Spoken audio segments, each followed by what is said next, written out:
Ni ikibazo kigibwaho impaka, ni ikibazo abantu benshi bakomeje kwibaza, ni ikibazo kizamura impaka muri rubanda nyamwinshi, ni ikibazo kitavugwaho rumwe, ariko kandi ni ikibazo cyoroshye cyane kuko ni ikibazo gisaba kwicara hasi ugasoma, niba uzi gusoma, niba unasomerwa, ni ikibazo ugomba kureba ngo ese koko ibyo bambwira ni ukuri, ukabaza inyandiko, ukabaza amateka, ukabaza uko ibintu byagiye bigenda, ukabaza uko ibihe byagiye bikurikirana, ukabaza uko ibisekuru byagiye bikurikirana, ndetse ukareba n'amateka y'isi, kuko iyi si tugira amateka y'uburyo bubiri, tugira amateka ya mbere ya Yesu, tukagira n'amateka ya nyuma ya Yesu. Tugira rero ibyo bice byombi, icyo kibazo bikivugaho. Hari mbere ya Yesu, hari uko bakivuga, mbese na nyuma ya Yesu uko bavuga kuri icyo kibazo. Mbese icyo kibazo ni ikihe? Abantu bakomeje kwibaza bati, mbese isabato ni iyihe? Mbese umunsi wo kuruhukwaho ni uwuhe? Mbese ubwo isabato uyu munsi ndamutse ngiye nifata, si umunsi wanjye nafata nkawugira ikiruhuko, si wo sabato, iyo si yo sabato yanjye? Mbese uyu munsi wa none buri wese akavuga ngo icyo aho nasenga hose, cyangwa se umunsi nafata rimwe mu cyumweru, iyo niyo sabato yanjye. Ndagusuhuje we mukundwa, duhuriye kuri platform ya ubwishingizi Karundura. Abuntu bw'umwami wacu Yesu Kristo bubane nawe aho uherereye hose. Nongeye kukwifuriza ngo umugisha w'Uwiteka ukomeze kuko wowe n'umuryango wawe. Ndagira ngo tuganire kuri iki kibazo. Ni ikiganiro kitari bufate iminota myinshi, ariko kandi ni ikiganiro nshaka kugira ngo tubashe kujya dusobanukirwa n'ibyo dusoma, cyangwa se n'ibyo tubwirwa, cyangwa se koko niba turi mu kuri, cyangwa se niba koko tutari mu kuri. Nyamara nusanga uri mu kuri uzagukomeze, nusanga utari mu kuri uzaguhindure. Ndagira ngo nkubwire ngo mbere ya byose, iyo turebye mu itangiriro ry'igice cya kabiri, Imana yararemye. Ubundi Imana yaremye umunsi wa mbere, bwaragorobaga bugacya bukaba wabaye umunsi wa mbere, umunsi wa kabiri bukagoroba bugacya umunsi wa kabiri. Ni ukuvuga ngo umunsi wabaga ugizwe n'amanywa n'ijoro. Uko niko Bibiliya ibara iminsi. Noneho ku munsi wa gatatu naho bikagenda gutyo, biragenda bigeza ku munsi wa gatandatu, ari nabwo Imana yaremyemo umuntu, nk'uko tubibona mu itangiriro ry'igice cya mbere ku murongo wa 27. Imana irema umuntu ngo agire ishusho yayo, ase nayo, atware ibintu byose Imana yari yaremye. Ariko no tugeze mu itangiriro ry'igice cya kabiri, wa muntu wari waremwe, Imana yongeye kumuha noneho uburyo bwo kuba yibuka yuko Imana ari umuremyi we. Imana igeze ku munsi, itangira igice cya kabiri, hatwereka yuko Imana yarangije kurema ibintu byose, irangije kurema iraruhuka. Kandi Imana itangira igice cya kabiri, reka dusome ko batubwira, ijuru n'isi n'ibirimo byinshi byose birangira kuremwa. Ku munsi wa karindwi Imana irangiza imirimo yakoze, iruhukira ku munsi wa karindwi iyi mirimo yayo yakoze yose. Imirimo yose yakoze, Imana iha umugisha umunsi wa karindwi, iraweza kuko ari we Imana yaruhukiyemo imirimo yakoze yose. Umutwe w'amagambo muri Bibiliya yera uravuga ngo Imana yeza umunsi wa karindwi. Hano tubonye yuko Imana irangije kurema, yararuhutse, noneho ihana abantu kuruhuka kuri uwo munsi wa karindwi. Turi buze kureba ngo ese umunsi wa karindwi ni uwuhe, ese ubarwa gute, ese noneho ni gute nabasha kumenya kubara uwo munsi wa karindwi, nawe banashingiye hehe, ese ubundi ni iki cyanyemeza ko uwo munsi wa karindwi koko, nihe mpamvu koko namenya niba uwo munsi koko ari umunsi wa karindwi. Ariko kandi ntabwo byarangiriye aho ngaho, ahubwo Imana nyuma yo kuruhuka muri uwo munsi yawuhaye umugisha, irangije iranaweza. Ni ukuvuga ngo Imana yaruhutse kuri uwo munsi, ntibyarangiriye aho ngaho gusa, iwuha umugisha. Tekereza nawe kugira ngo Imana ihitemo guha umugisha umunsi, ihitemo guha umugisha umunsi, ihitemo no kweza umunsi. Ibyo bintu ubitekerezaho, ibyo bintu ubwenge bwawe bujya bubitekereza. Niba Imana yarahaye umugisha umunsi, ikongera ikanaweza, ibyo bintu ujye ubitekerezaho kugira ngo ubikurure ubwenge bwawe, ubihereze ubwenge bwawe, wibaze ngo niyihe mpamvu Imana yaremye umuntu yarangiza kumurema ikamuha ikiruhuko, kandi icyo kiruhuko yamuhaye ntikibe ikiruhuko gusa, ahubwo uwo munsi yashyizeho ikawuha umugisha ikanaweza. Iyo turebye mu kuva igice cya 20, kuva igice cya 20 ndetse no kubara no gutegeka kwa 2, ayo magambo arahari. Tugahera ku murongo waho wa 8 tukagera ku murongo wa 11. Ndasoma umurongo wa 8 ndetse n'uwa 9, dutadusoma ku murongo wa 11, ngo haranditswe ngo wibuke kweza umunsi w'isabato. Nihe mpamvu bavuze ngo wibuke kweza umunsi w'isabato? Iyo turebye Abisirayeli bahaguruka ni igihe Abisirayeli bavaga muri Egiputa bageze mu butayu, ahangaha Mose yababwiye iri tegeko, yari babwiye nk'ubibutsa, ntabwo yari babwiye nk'irishyashya, ahubwo kubera ko bari mu gihugu cy'ubunyage, bari inkorera gahato, bamwe bari baribagiwe, bibagirwa kubera inkorera gahato, kubera imirimo bakoraga, bibagiwe amategeko y'Uwiteka. Noneho Uwiteka yongera guha Mose amategeko, ariko ageze ku itegeko rya 4, Imana iravuga ngo wibuke kweza umunsi w'isabato. Iranyibwira ngo wibuke kweza noneho wa munsi nagize gute, wibuke kweza wa munsi nari naguhaye, ngo mu minsi 6 ujye ukora, aba ari ukoreramo imirimo yawe yose. Mu minsi 6 ujye ukora, ariko uwa 7 niwo sabato y'Uwiteka. Uwa 7 niyo sabato y'Uwiteka Imana yawe. Noneho umunsi wa 7 Bibiliya iravuze ngo wibuke kweza umunsi w'isabato. Noneho imuha n'igihe cyo gukora. Nk'uko tubona Imana imaze kurema Adamu na Eva, yababwiye yuko bagomba guhingira ingobyi ya Edeni. Yari bahaye itegeko ry'uko bagomba no kugira imirimo bakora ibazanira inyungu muri ubu buzima, cyangwa se yo kugira ngo n'umubiri wabo wakiriye unatakaze. Babaga bagomba no bakoramo siporo kugira ngo bakomeze ingingo, bakomeze bagirane, basabane n'ibyaremwe, bakomeze mbese babe muri ubwo buzima bwo gutembera iyo ngobyi no kuyitaho. Noneho Imana ibaha itegeko ryo kujya bakora muri iyo minsi, ariko bakibuka yuko bagomba no kuruhuka ku munsi wa 7. Kandi uwo munsi wa 7 tubonye Mose arongera wibutse Abisirayeli bari mu gihugu barimo bava, bari mu butayu, arababwira ngo wibuke kweza umunsi w'isabato, mu minsi 6 ujye ukora, aba ari urangiza imirimo yawe yose, ariko wa 7 niyo sabato y'Uwiteka Imana yawe, ntukagire umurimo wose ukoraho wowe ubwawe. Umurongo noneho wa 11, wumva ukuntu uvuga umurongo wa 11, kuko iminsi 6 ari yo Uwiteka yaremeyemo ijuru n'isi n'inyanja n'ibirimo byose. Kuko mu minsi 6 noneho bahise basubiza abantu mu kurema, bantu bari muri Egiputa, bantu bavuye muri Egiputa bari mu butayu, barongeye babasubije noneho mu itangiriro, barongeye babwiye impamvu bagomba kweza umunsi w'isabato. Bagomba kuweza kuko ari wo Uwiteka umunsi yaruhukiyemo, kubera ko Imana yawuhaye ababyeyi cyangwa se inkomoko yacu ariyo Adamu na Eva. Imana yari yabahaye uburyo bagomba kujya bubaha Imana, cyangwa se uburyo bagomba kujya basabanamo n'Imana. Ku minsi 6 Uwiteka niho yaremeye ijuru n'isi n'inyanja n'ibirimo byose, akaruhukira ku wa 7. Nicyo cyatumye Uwiteka aho umugisha umunsi w'isabato akaweza.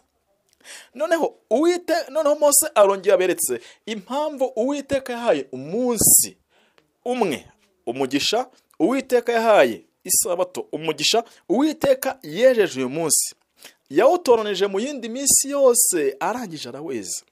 Ni ukuvuga ngo uyu muntu yagombaga kwezwa nk'uko uyu munsi wejejwe. Uyu muntu yagombaga no guhabwa umugisha kuko nk'uko uyu munsi wahawe umugisha. Iyo Abisirayeli bagomeraga Uwiteka bahuraga n'akaga. Iyo bagendaga mu nzira Uwiteka ashaka bahuraga rwose babaga ari amahoro, ndetse nta n'abanzi babateraga ngo babashobore. Ariko iyo bavaga mu nzira y'Uwiteka, ibyago n'amakuba byahitaga bibisukiranye. None se wakwibaza ngo byagenze nabara gute si iminsi barwite? Iyo turebye Abalewi igice cyaho ni cya 23, Abalewi igice cyaho cya 23 baranditse baravuga ngo umurongo waho ni wa 15 ngo kandi mujye mubara iminsi muhereye kuri uwo munsi wa mbere w'isabato. Ngo kandi mujye mubara iminsi muhereye kuri uwo munsi wa mbere w'isabato. Ubwo ni ukuva igice cyaho ni Abalewi igice cyaho cya 23 umurongo wa 15. Batubwiye ngo tujye tubara iminsi duhereye ku munsi wa mbere w'iki? Ku munsi wa mbere w'isabato. Ese umunsi wa mbere w'isabato ni uwuhe? Mbese umunsi wa mbere w'isabato uvugwa ahangaha ni uwuhe? Turahita tujya noneho mu butumwa bwiza bwa Yesu. Ubutumwa bwiza bwa Yesu nk'uko bwanditswe na Matayo, Mariko na Yohana ndetse na Luka. Baranditse bavuga uburyo tugomba kujya Yesu nawe ari hano ku isi, aho twari turi mu itangiriro cyangwa se twari turi mu isezerano rya kera, noneho turebe no mu isezerano rishya. Mbese koko uyu munsi nawe warakomezwaga kwezwa? Ese uyu munsi koko wakuweho na Yesu ubwo yari hano ku isi? Yesu yageze aho uruhuka? Ese koko ni ikihe gihamya cyaba kigaragaza ko isabato ariyo ariyo? Ese nuhe munsi koko w'isabato uvugwa ahangaha? Ndagira ngo twihuta tugenda muri Luka igice cyaho cya 23 ku murongo wa 54, umurongo wa 52 n'umurongo wa 53 turebe uko havuga. Noneho umurongo wa 52 n'igihe n'urupfu rwa Yesu. Noneho n'igihe Yosefu yajyaga kwaka intumbi ya Yesu. Igihe Yosefu yajyaga kwaka intumbi ya Yesu, batubwira ko Yesu yapfuye ari mu masaha, hari ku isaha ya 9. Ni ukuvuga ngo iyo saha ya 9 niho Yesu yapfuye. Kandi Yesu tubona yuko uyu munsi niwo umunsi niho abakatolike uwo bawita uwa gatanu mutagatifu. Iyo tugiye kujya mu gihe cya Pasika, tuzi yuko tubona ngo uwa gatanu mutagatifu iyo tugiye kwinjira mu gihe cya Pasika.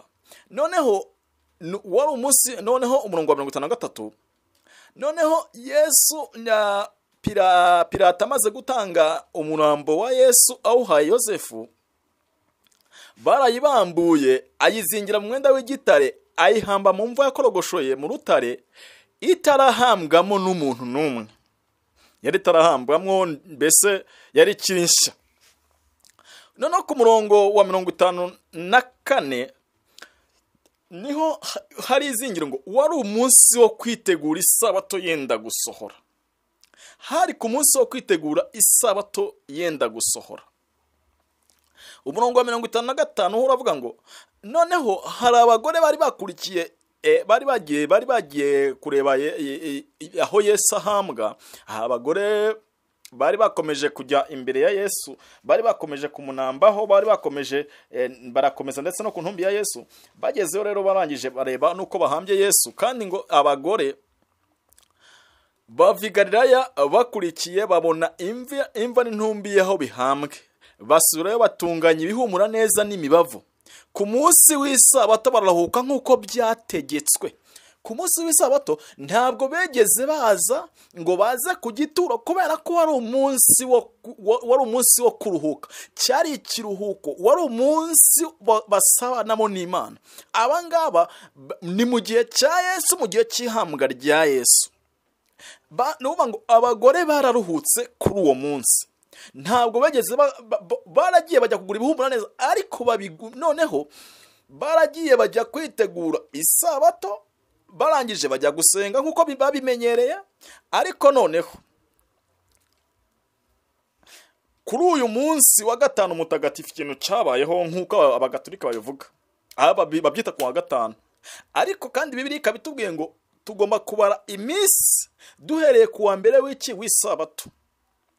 Kandi iyo turebye muri Luka igice cyaho cya 24 ku murongo waho wa mbere, Luka igice cyaho cya 24 ku murongo waho wa mbere, baratubwira ngo Luka 24 umurongo wa mbere, baratubwira ngo ku wa mbere w'iminsi 7 kare mu museke bajya ku gituro, bajyana bya bihumura neza byatunganije. Ku wa mbere ku wa mbere w'iminsi 7. None urumva hano mu gihe cya Yesu no mu gihe cyo kuzuka kwa Yesu, abantu bari bakibara iminsi yahereye kuri uwo wa mbere w'iminsi 7 nk'uko tubona Bibiliya ibivuga. Ni ukuvuga ngo mu gihe cya Yesu abantu barakibara ku wa mbere w'iminsi 7. Ni ukuvuga ngo Bibiliya iduha amakuru y'uburyo dukwiriye kubara iminsi 7. Kandi Bibiliya yuzuyemo amasomo 87 avuga kuri uyu munsi w'isabato. Amasomo 87 avuga ku wa mbere w'iminsi, avuga ku isabato. Muri ayo masomo 87 yose avuga ku isabato, nta na hamwe hashyigikira kuba abantu bajya impaka kuri uyu munsi. Haba abantu bavuga ngo uyu munsi umuntu wese yafata ngo yawusenga, uwo munsi wawufata, ariko ntabwo ari umunsi wejejwe, ntabwo ari umunsi w'Imana, ntabwo ari umunsi wahawe umugisha, uwo waba ari umunsi nk'indi minsi isanzwe. Ndagira ngo uzanarebe no kuri kalendari yawe ufite wowe ugendana muri telefoni yawe, uzarebe kalendari yawe, uzasanga tugera ku cyumweru ariho habanza Sunday ibanziriza iminsi. Nujya muri dictionary, nujya kuri Wikipedia, uzandikemo Sunday, bazakubwira ko c'est la first day of the week. Niwandikamo Dimanche, bazakubwira ko c'est la première do hasmen. Bazakubwira ko ni umunsi ubanziriza iminsi, cyangwa se ni umunsi utangira icyumweru, ni umunsi utangirira, ni umunsi mbese wa mbere w'imirimo. Ni nako Bibiliya ivuga ngo ku munsi wa mbere, ni ukuvuga ngo abagore bakomereje ku gituro ku munsi wa mbere. Iyo rero ukomeje usoma, usanga baranagiye bagasanga intumbi ya Yesu ntayirimo, kandi hari ku wa mbere w'iminsi 7. Kandi iyo tunarebye n'irizuka rya Yesu n'uyu munsi wa none riduha amakuru, kuko uyu munsi wa none bakizihiza Pasika, kuko ari izuka rya Yesu, kandi nabyo biduha amakuru ko babikora ari ku munsi wa mbere ari ku munsi wa mbere. Ibyo rero niyo mpamvu buriya tugomba kumenya ukuri, kandi ngo tuzamenya ukuri, kandi ukuri niko kuzatubatura. Kandi none Bibiliya ikatubwira ngo ubereje kuko ijambo ryawe ni ryo kuri. Kandi none nta kwezwa kutarimo kumvira. Uyu munsi dufite amategeko agenga umuhanda. Mu bihugu byose tugiye dufite amategeko, burya ibihugu byose bigira amategeko. Reka twivugira amategeko y'umuhanda. Noneho mu Rwanda iwacu, kubera abantu bavogera amategeko, kubera abantu ibinyabiziga birimo abantu bavogera amategeko y'umuhanda, bashyizeho system ituma abantu hirindwa impfu za benshi, barinda abaturage. Bazanye ibyandikira abantu bishe amategeko. Uyu munsi iyo wishe itegeko ntabwo bakubwira ngo nuko ntarindizi, ngo nyabo ngo nimumbabarire ngo ntabwo narimbizi. Niyo mpamvu rero uyu munsi wa none Imana yatanze amategeko yayo, kandi muri amategeko yayo yashyizemo n'itegeko ry'isabato. Uyu munsi uko byamera kose, ushobora kuba utarasobanukirwa ngo umenye isabato iyo ariyo ivugwa na Bibiliya, ariko Imana izakoresha ibishoboka byose kugira ngo usobanukirwe, umenye umunsi w'isabato wariwo, umenye n'impamvu uwo munsi w'isabato wabayeho, umenye n'impamvu uyu munsi none isabato yabaye iy'abadive, isabato yabaye iy'abayuda, isabato yabaye iy'abantu babambye Yesu. Niko babivuga. ariko ndagira ngo nkubwire ngo iyi sabato ni ikimenyetso hagati y'ubwoko bw'Imana, ni ikimenyetso kiri hagati y'ubwoko bw'Imana cyo kwezwa k'ubwoko bw'Imana, ni ikimenyetso cyo guhabwa umugisha w'Uwiteka. Uyu munsi ni ikimenyetso cyo kumvira. Niyo mpamvu uyu munsi wa none niba wumvira Imana ukwiriye kuruhuka isabato, niba utayumvira nta kindi nakubwira, ariko icyo nakubwira, ubaha Imana kandi ukomeze amategeko yayo, ube indahemuka ukiranuka ugeze ku gupfa, Uwiteka azakwambika ikamba ry'ubugingo. Imana ibigushoboze kandi iguhe amagara mazima, iguhe kuyakira. Amen.